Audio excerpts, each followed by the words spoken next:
Welcome. Today, we're diving into a really fascinating explainer of some seriously eye-opening source material. We're looking at the anatomy of a massive backlash against one of India's most beloved online educators, Khan Sir. We're going to break down exactly how a highly respected teacher, seemingly out of nowhere, found himself right in the crosshairs of a massive, swirling controversy. Let's get right into it.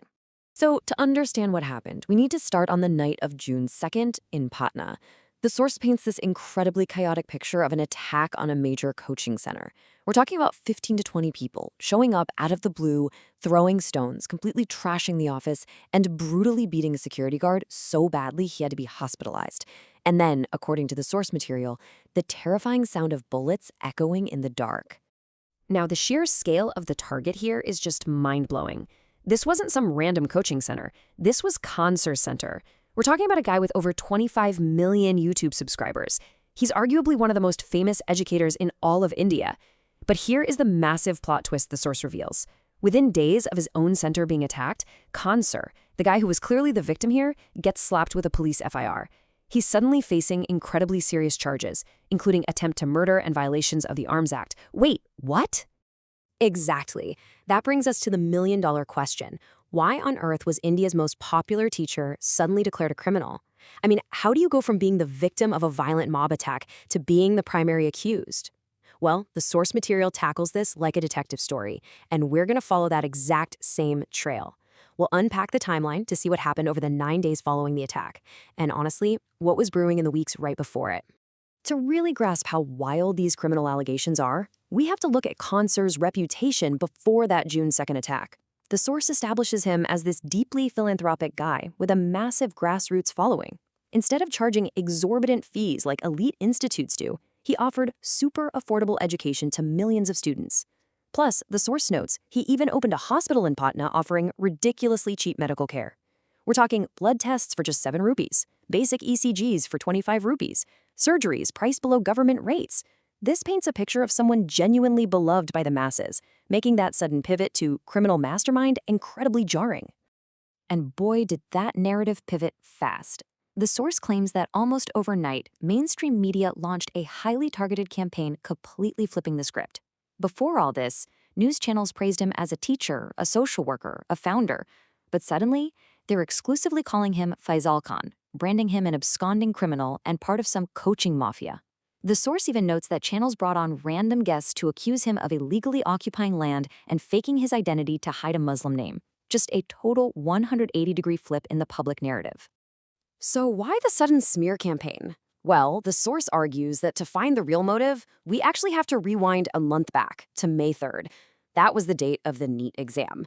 Now, if you know about NEET, you know it's a massive medical entrance test taken by over 2.2 million students across India. The problem? The exam paper was widely leaked. It was a total disaster, and the exam ultimately had to be canceled on May 12th, leaving millions of students completely devastated. In the fallout of that cancellation, Concert didn't just stay quiet. The source highlights that he became one of the loudest, most prominent voices of dissent. He didn't just offer thoughts and prayers. He went right after the authorities. He demanded the education minister resign, and he publicly called the National Testing Agency, or NTA, straight-up thieves. He was speaking out for students whose families literally mortgaged jewelry to afford those exam fees. Essentially, he became a massive megaphone for the anger of the youth. Which brings us to a really pivotal moment outlined by our source. May 29th. Students are protesting nationwide about the leaks. And during a major TV debate on the Aaj Talk network, anchor Anjana Om Kashyap completely shifts the focus. According to the source, instead of holding the government accountable for the systemic failures, the anchor decides to insult independent YouTube educators. She called them worthless, claiming they only care about racking up views and raking in cash instead of actually helping students. Well, as the source details, a fierce clash immediately followed. The independent teaching community fired back hard, but Concer's response? It went totally viral. He went straight for the anchor's credibility, publicly calling her a fraud, a brown-noser, and a peddler of fake news. He argued that the mainstream media was completely compromised financially and had lost all its value because they refused to question the establishment.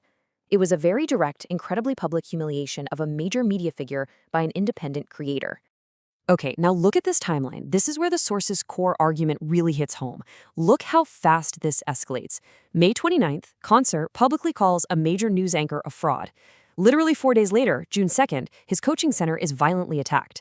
Then, on June 5th, the police, who initially found no evidence of firing, by the way, suddenly file attempt to murder charges against him, while the fire department magically shows up for surprise safety audits. 2 days later, June 7th, that very same news anchor files a massive lawsuit against him. The source argues pretty strongly that this is not just a bunch of coincidences. It looks like a highly coordinated retaliation strategy. And that lawsuit wasn't just a slap on the wrist. The source highlights that the news anchor filed a staggering 20 million rupee defamation case against Concert in the Delhi High Court. The basis? His viral video calling her a sellout journalist. This massive legal action landed right at the absolute peak of the police investigations and the media character assassination. Talk about immense financial and legal pressure crashing down all at once. So let's step back and summarize the source's main overarching claim here. The argument is that we are witnessing a textbook deployment of intimidation tactics.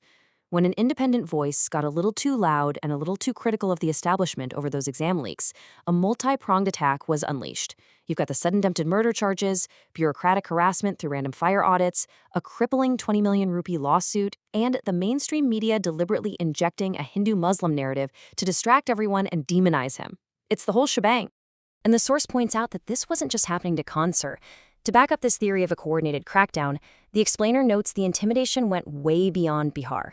According to the source material, when students were out protesting the NEET leak, the Uttar Pradesh government suddenly seized 3 large coaching centers. And when you know it, those centers belonged to other teachers who had openly stood in solidarity with the protesting students. The message, as the source reads it, was crystal clear. Raise your voice and you will lose your livelihood. Simple as that. The source then pans out even further to explain exactly how these organic, youth-led movements get sabotaged from the inside out, introducing the concept of an agent provocateur. If you aren't familiar with the term, it's basically a person who secretly joins a protest or a group specifically to disrupt it. They usually do or say something completely extreme on camera to discredit the entire movement in the eyes of the public. And the source argues this is a standard playbook tactic used against agitating youth. To really drive this point home, the source gives a super specific recent example. It involves a student protest group called the Cockroach Janta Party at Jantar Mantar in Delhi. The source alleges that a well-known Twitter troll, Avijit Iyer Mitra, actually sent a lawyer to pose as a protester. While the cameras were rolling, this undercover agent loudly demanded that India be divided into pieces. Naturally, this wildly inflammatory video went viral immediately, and critics used it to frame the protesting students as anti-national traitors. But the source points out that the whole plot fell apart when internet sleuths identified the guy, forcing the troll to backtrack and claim he just sent him there as a joke to mock the movement.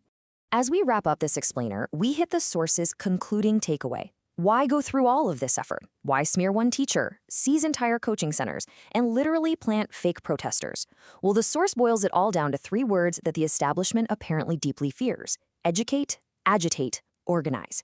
The argument here is that figures like Concert, who have the power to educate the masses, agitate them to recognize systemic issues like those exam leaks and then organize them into a unified front, represent a huge threat to the status quo. According to this source, that is the real reason these educators are targeted. Which leaves us with this final, genuinely provocative question to think about.